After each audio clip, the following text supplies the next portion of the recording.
स्वागत करता हूं आपके अपने इस YouTube चैनल मैथ्स ज्ञान पर। पिछला क्लास में हम आपको पैरामीट्रिक फंक्शन से रिलेटेड आपको थ्योरी बताए हुए थे और आज के क्लास में हम क्वेश्चन बताएंगे। समझ रहे हैं ना कि जो पैरामीट्रिक जो फंक्शन होता है उसका डिफरेंशिएशन कैसे बनेगा, उसको कैसे हम लोग बनाएंगे। तो आज के हम बोले हुए थे कि आज के क्लास पढ़ा देने के बाद आप लोगों को चैप्टर बन जाएगा। समझ रहे हैं ना। तो आज के क्लास में, आज के सेशन में आप लोग कंटिन्यू बने रहिए, कहीं से भी वीडियो को स्किप मत कीजिएगा। समझ रहे हैं ना। अगर आपको चैप्टर का जानकारी पूरी तरह से चाहिए तो आज के सेशन में आप लोग कंटिन्यू बने रहिए, कहीं से स्किप मत कीजिएगा। समझ रहे हैं ना। तो चलिए आज का क्लास हम लोग स्टार्ट करते हैं। ध्यान दीजिएगा सभी स्टूडेंट। देखिए बोले हुए थे कि अभी जो हम लोग फंक्शन जो पढ़ रहे हैं उस फंक्शन का नाम क्या होगा, पैरामीट्रिक फंक्शन। उस फंक्शन का नाम क्या होगा, पैरामीट्रिक फंक्शन। समझ में आ रहा है। अभी का जो फंक्शन होगा उसका जो नाम होगा वो क्या होगा, पैरामीट्रिक फंक्शन। समझ में आया, पैरामीट्रिक फंक्शन। समझ में आया, क्या होगा पैरामीट्रिक फंक्शन, जिसको हम लोग बोलते हैं प्रचालित फलन। क्या, प्रचालित फलन। प्रचालित फलन याद रखिएगा। आज का जो फंक्शन होगा उसका जो नाम होगा क्या होगा, वो प्रचालित फलन होगा। समझ रहे हैं ना।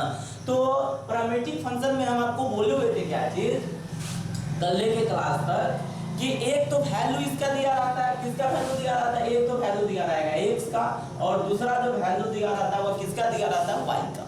पहला जो वैल्यू दिया रहेगा वो किसका दिया रहेगा, x का, और जो दूसरा जो वैल्यू दिया रहता है वो किसका दिया रहता है, y का। समझ में आ रहा है। पहला वैल्यू किसका दिया रहता है, x का, दूसरा वैल्यू किसका दिया रहता है, y का। अब यहाँ पे क्या काम करना है, ध्यान दीजिए। देखिए समझिए, देखिए अब काम क्या करना है समझ में आना चाहिए आपको। देखिए क्या काम करना है जो समझो। देखिए सबसे पहला है कि हम आपको कल बोले हुए थे कि जैसे मान लेते हैं x का वैल्यू अगर जो आपके पास sin थीटा दिया रहेगा, y का वैल्यू दिया रहेगा cos थीटा, और यहाँ से dy बटा जो dx निकाला रहेगा। तो बोले हुए थे सबसे पहले किसका, x का डिफरेंशिएट कर लीजिए किसके रेस्पेक्ट में, थीटा के रेस्पेक्ट में। फिर y का डिफरेंशिएशन कर लीजिए किसके, थीटा के रेस्पेक्ट में। और जब से x का भी डिफरेंशिएशन हो जाएगा, y का भी डिफरेंशिएशन हो जाएगा, तो लास्ट में आप लोगों को क्या बोले हुए थे कि dy बटा d थीटा में dx बाई d थीटा से भाग कर दीजिए। इसका मतलब होता है कि y के डिफरेंशिएशन में x के डिफरेंशिएशन से क्या कर दीजिए, डिवाइड कर दीजिए। y के डिफरेंशिएशन में x के डिफरेंशिएशन से क्या कर दीजिए, डिवाइड कर दीजिए। समझ में आया।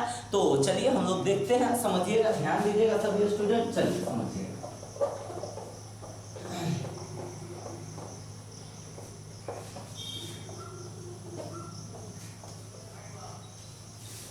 चलिए देखिए समझिए। सबसे पहली बात क्या होगा जो समझ लीजिए। देखिए क्वेश्चन मतलब पहले ही बात लिख देते हैं, डिफरेंशिएशन। क्या लिखेंगे, differentiation of parametric function. Parametric function समझ में आ रहा है। देखिए डिफरेंशिएशन ऑफ क्या होता है, पैरामीट्रिक फंक्शन। आज का जो क्लास होगा, आज का जो सेशन होगा, हमको उसमें क्या पढ़ना है, डिफरेंशिएशन ऑफ पैरामीट्रिक फंक्शन। क्या पढ़िएगा, डिफरेंशिएशन ऑफ पैरामीट्रिक फंक्शन। देखिए हम लोग क्या पढ़ेंगे आज, डिफरेंशिएशन ऑफ पैरामीट्रिक फंक्शन। तो डिफरेंशिएशन ऑफ पैरामीट्रिक फंक्शन जो होता है उसको हम लोग क्या कहेंगे, प्रचालित फलन का अवकलन। प्रचालित फलन का अवकलन। प्रचालित फलन का कितना, अवकलन। बात समझ में आ रहा है। इसको हम लोग क्या पढ़ेंगे, प्रचालित फलन का क्या होता है, अवकलन। इसमें क्या करना है आपको, कोई खास ज्यादा नहीं करना। देखिए क्या करना है जो समझिएगा सभी स्टूडेंट। देखिए सबसे पहला चीज ये बात आपको याद रखना है, मतलब या तो लिख सकते हैं डेट इज मतलब कभी, अर्थात dy बटा dx इक्वल टू, dy बटा का dx इक्वल टू, dy बटा dx इक्वल टू क्या होगा, differentiation of y। Differentiation of कितना, y with respect to x। Differentiation of y with respect to कितना, x। y में कितना, differentiation of x with respect to। x लिखना गलत हो जाएगा, x नहीं लिख सकते हैं ना। डिफरेंशिएशन ऑफ y मतलब y का डिफरेंशिएशन, तो विथ रेस्पेक्ट टू कितना, गिवन वेरिएबल। गिवन वेरिएबल कहने का मतलब हो गया जो आपका जो वेरिएबल दिया रहेगा उस वेरिएबल के रेस्पेक्ट में करेंगे, जो भी आपका वेरिएबल दिया रहेगा उस वेरिएबल के रेस्पेक्ट में करेंगे। अब फिर लिखेंगे differentiation of x with respect to कितना गिवन वेरिएबल। अब कहिएगा कि सर गिवन वेरिएबल क्या होता है, तो गिवन वेरिएबल के बारे में आप समझ लीजिए कि जैसे चलिए हम एगो एग्जांपल ही देख लेते हैं। एग्जांपल ए आपको रूल सिर्फ याद होना चाहिए, रूल आपको याद रखना है क्या चीज, हम पहले एक्स का भी डिफरेंशिएशन कर लेंगे, फिर वाई का भी डिफरेंशिएशन कर लेंगे, और लास्ट में हम लोग दोनों को क्या कर देंगे, डिवाइड कर देंगे। लास्ट में दोनों को क्या कर देंगे, डिवाइड कर देंगे, तो आपका क्या निकल जाएगा, dy बटा dx निकल जाएगा। किसका dy बटा dx निकल जाएगा, पैरामीट्रिक फंक्शन का। जैसे देखिएगा, देखिए यहाँ पे क्या काम होगा, जैसे मान लेते एग्जांपल में लिखा रहेगा इफ x इक्वल टू कितना, x इक्वल टू क्या लिखा रहेगा, जैसे मान लेते हैं sin थीटा, एंड में लिखा रहेगा y इक्वल टू क्या लिखा रहेगा, cos थीटा। समझ रहे? तो सबसे पहले आप लोग इसका जो सॉल्यूशन कीजिएगा ना, सॉल्यूशन में लिखिएगा गिवन मींस दिया हुआ, x इक्वल टू क्या दिया हुआ, sin थीटा, लिखिएगा डिफरेंशिएट विथ रेस्पेक्ट टू कितना, थीटा, सॉरी किसके रेस्पेक्ट में, थीटा के रेस्पेक्ट में। तो dx बट्टा में कितना है, d थीटा इक्वल टू में कितना, d sin थीटा बट्टा में कितना है, d थीटा गुने कितना है, d थीटा बट्टा में कितना है, dx। साइन थीटा का जो डिफरेंशिएशन होता है, साइन थीटा क्या होता है, डिफरेंशिएशन होता है, तो साइन थीटा का डिफरेंशिएशन होता है cos थीटा और d theta by dx into में क्या लिख दीजिएगा, d थीटा बटा कितना लिख दीजिएगा, dx। क्या कोई प्रॉब्लम? अब देखिए समझिएगा, हमको सॉरी यहाँ पे एक मिनट आप लोग मिस्टेक हो रहा है, हम भी मिस्टेक हो रहा है। देखिए समझिएगा थीटा के रिस्पेक्ट में ना, तो d sin थीटा बटा d थीटा सीधा, क्यों, क्योंकि थीटा के रिस्पेक्ट में है तो इससे आगे बढ़ाने की जरूरत नहीं, बट्टा में सिर्फ d थीटा चाहिए। तो sin थीटा का डिफरेंशिएशन cos थीटा, ये किसका वैल्यू आ गया, dx बाय d थीटा का। फिर लिखिएगा यहाँ पे लास्ट में, फिर लिखिएगा एंड देखिए ये x का वैल्यू दिया हुआ था, और यहाँ पे फिर y इक्वल टू में क्या दे दिया हुआ है, cos थीटा। समझ रहे हैं ना, y इक्वल टू क्या दे दिया हुआ है, cos थीटा। लिख दीजिएगा differentiate with respect to theta, किसके रेस्पेक्ट में, थीटा के रेस्पेक्ट में।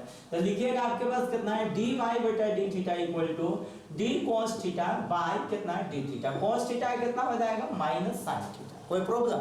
लिखिएगा नाउ मींस, अब हम क्या बोले हैं यहाँ पे, रूल जो लिखे हैं उसमें क्या बोले हैं कि y के जो डेरिवेटिव होगा, y का जो डिफरेंशिएशन होगा, उसमें x के डिफरेंशिएशन से डिवाइड कर देना है, अर्थात dy बटा d थीटा में भाग किससे दे देना है, dx बाई d थीटा से।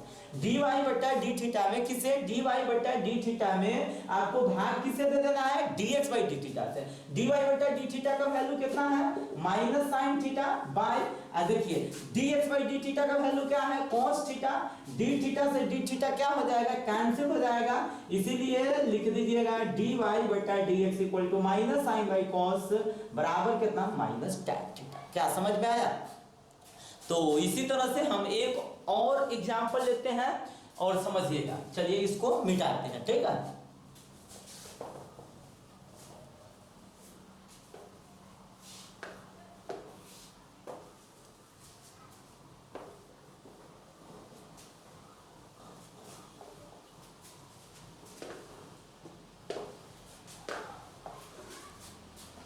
देखिए तो अगला एग्जांपल, जैसे मान लेते कभी कभी क्वेश्चन में दे देगा एग्जांपल में x equal to t square minus 2t plus में का 5 एंड y इक्वल टू में दे देगा 2t प्लस कितना दे देगा, 3 दे देगा। समझ में आ रहा है ना?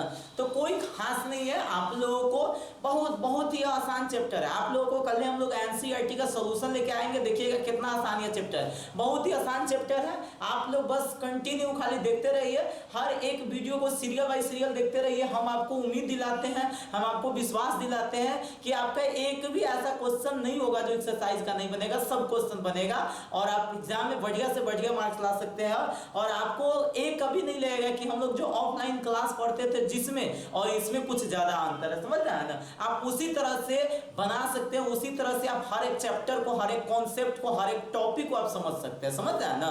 तो देखिए मेरे पास x दिया हुआ है, y दिया हुआ है, हम आपको बोले थे सॉल्यूशन जैसे ही करेंगे वैसे ही आप लोग लिख लीजिएगा गिवन। क्या लिख लीजिएगा, गिवन।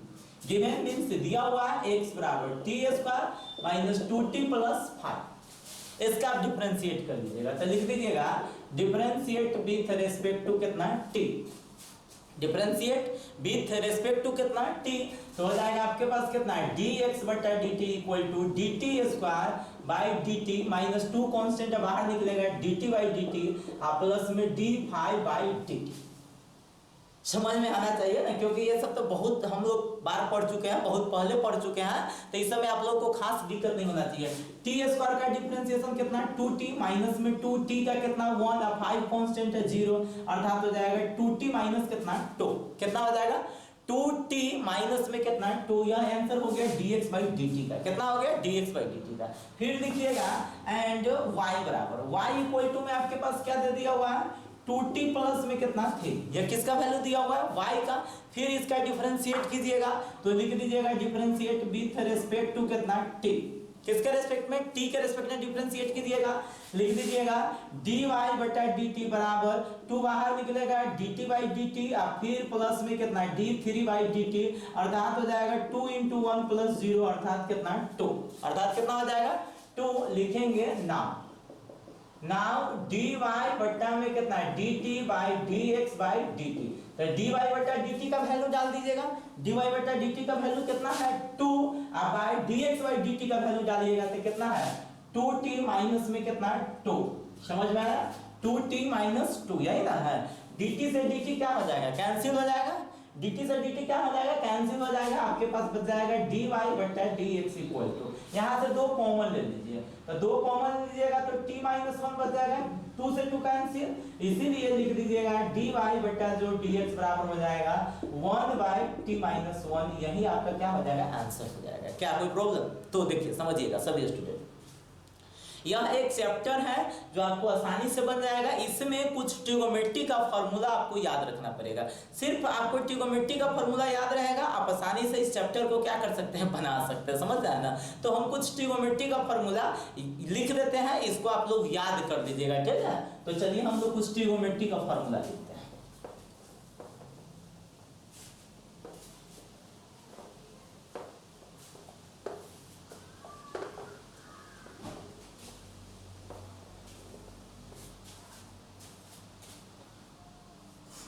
देखिए ध्यान दीजिएगा सभी स्टूडेंट, देखिए जैसे आप लोग पढ़े होइएगा sin 2 थीटा का फॉर्मूला पढ़े हुए हैं, आप सब फॉर्मूला पढ़े हुए, फिर आपको एक बार रिपीट करा देते हैं। sin 2 थीटा का फॉर्मूला क्या होता है 2 sin theta into cos theta, इसी को अगर हाफ एंगल में बोला जाता है, किसमें हाफ एंगल में, तो इसका फॉर्मूला क्या हो जाता है 2 sin थीटा बाई 2 इनटू में cos थीटा बाई 2, क्या आपको याद होगा।